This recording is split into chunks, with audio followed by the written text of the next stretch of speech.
Salat tahiyatul masjid ada khilaf di kalangan para ulama. Jumhur ulama berpendapat bahwasanya salat tahiyatul masjid hukumnya sunnah. Hukumnya sunnah dengan dalil yang mereka sebutkan. Sebagian ulama seperti Zahiriyah dan dipilih oleh Syaukani dan sebagian ulama yang lain menyatakan bahwasanya salat tahiyatul masjid hukumnya apa? Wajib. Hukumnya wajib. Ya. Saya pun lebih condong kepada hukumnya wajib. Tapi ini khilafiyah di kalangan para ulama. Hukumnya apakah wajib ataukah sunnah yang sangat ditekankan. Jumhur ulama berkata hukumnya apa? Sunnah. Segelintir ulama mengatakan hukumnya wajib. Saya lebih condong pada hukumnya wajib.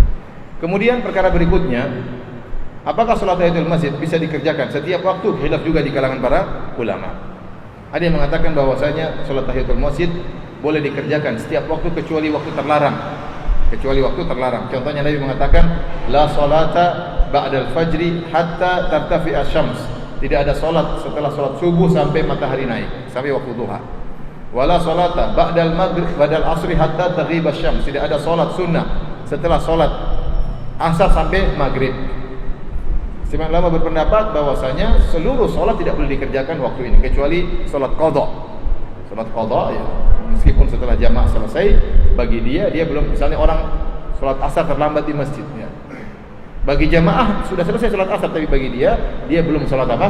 Salat asar. Maka tidak mengapa, karena yang dilarang tidak boleh salat setelah salat asar. Bagi yang terlambat ya, atau orang yang mengqadha, memang dia belum salat tersebut. Oleh karenanya, bagaimana kalau seorang salat tahiyatul masjid dan secara umum salat dawatul asbab, salat yang ada sebabnya di waktu-waktu terlarang? Maka ini khilaf di kalangan para ulama. Saya lebih condong pada pendapat bolehnya salat tersebut dilakukan meskipun waktu terlarang. Karena Rasulullah SAW mengatakan, "Idza dakhala ahadukumul masjida fala yajlis hatta yusalli rak'ataini." Jika salah seorang dari kalian masuk masjid, maka jangan dia duduk sampai dia salat 2 rakaat. Yang satunya la salata ba'dal asri hatta taghiba asy-syams. Tidak ada salat setelah salat asar sampai maghrib. Tidak ada salat setelah salat subuh sampai matahari tinggi. Jadi ini punya keumuman, yang ini juga punya keumuman. Idza dakhala ahadukumul masjida fala yajlis hatta yusalli rak'ataini. Jika salah seorang kalian masuk masjid, maka jangan dia duduk sampai dia salat 2 rakaat. Nah, dua keumuman bertentangan.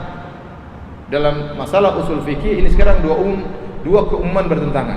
Keumuman dari masalah yang pertama, tidak ada salat setelah asar sampai maghrib, mencakup seluruh salat, tidak ada salat apapun, termasuk tahiyatul masjid.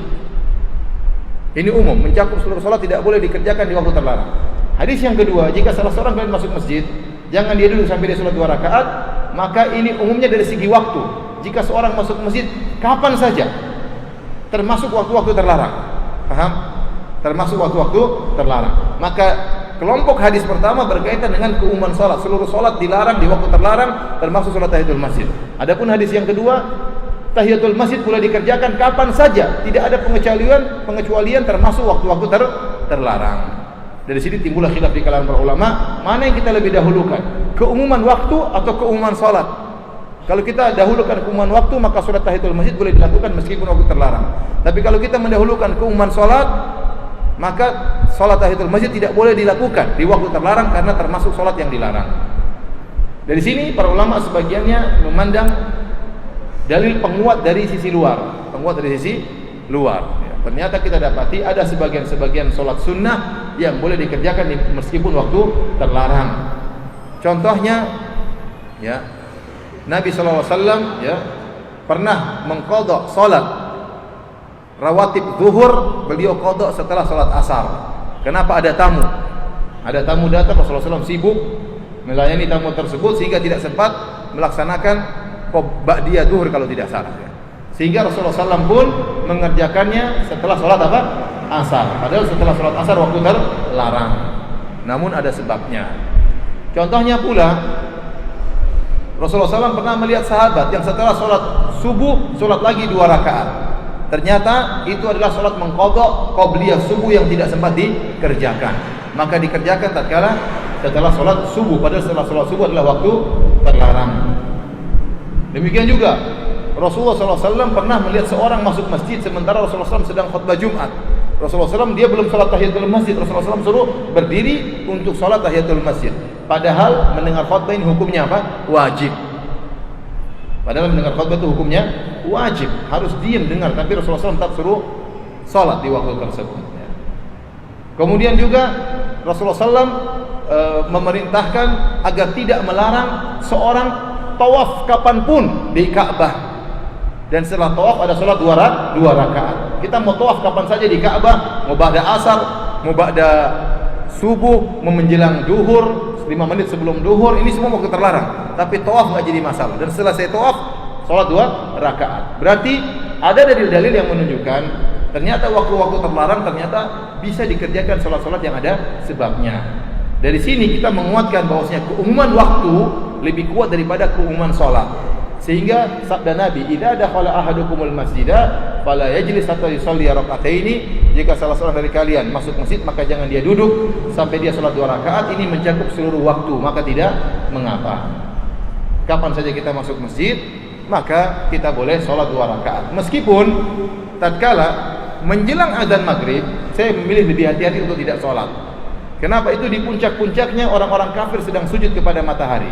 Jadi kalau matahari bulatannya sudah menempel di cakrawala, lebih baik kita nunggu sampai turun matahari tersebut. Karena sebagian ulama mengkategorikan ini waktu terlarang yang sangat terlarang. Kalau ba'da asar, kenapa kita tidak boleh sholat ba'da asar? Di antara hikmahnya agar kita tidak bertasyabuh dengan para penyembah matahari. Di mana ba'da asar mulai mereka membuat puji-pujian terhadap dewa matahari atau terhadap matahari.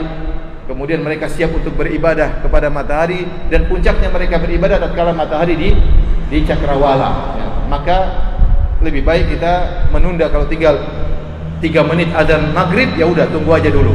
Enggak usah apa? Salat. Ini lebih baik, lebih hati-hati. Namun kalau ada yang salat, saya katakan silakan, sebagian ulama tetap membolehkan. Karena tadi Rasulullah SAW mengatakan jika kalian masuk masjid, jangan dulu duduk sampai salat 2 rakaat, umum mencakup waktu kapan saja. Baik, ini permasalahan sholat tahiyatul masjid.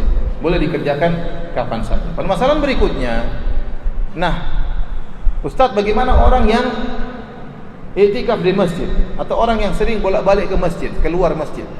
Dia ada keperluan, misalnya tukang parkir. Dia lagi parkir, dia ke masjid, terus parkir lagi, ke masjid lagi.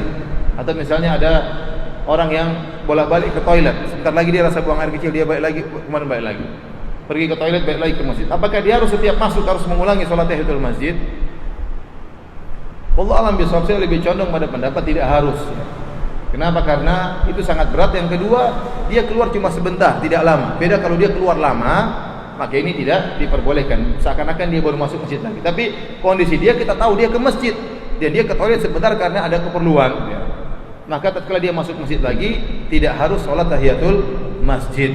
Karena sudah diketahui dia telah menghormati masjid dengan sholat tadi sebelumnya. Ya. Karena ada orang seperti itu bolak-balik apa? Masjid. Terutama pertanyaan ini sangat sering muncul tatkala bagi orang yang i'tikaf. Maka setiap saya ke toilet harus sholat di masjid lagi? Jawabannya tidak harus. Tapi kalau anda ingin sholat, tidak jadi masalah. Tidak jadi masalah.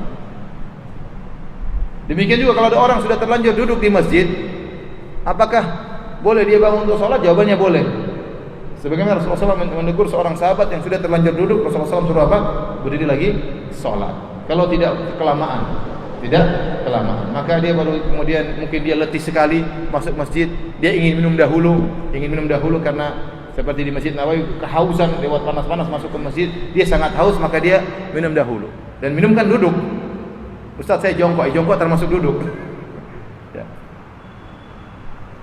Maka dia boleh minum dahulu, duduk, baru kemudian dia sholat, tidak mengapa. Wallahu a'lam bishawab. Tapi lebih utama dia sholat dahulu, baru kemudian minum. Tapi terkadang dia sangat haus, maka tidak mengapa dia minum sambil duduk, baru setelah itu kemudian dia sholat tahiyatul masjid, tidak jadi masalah.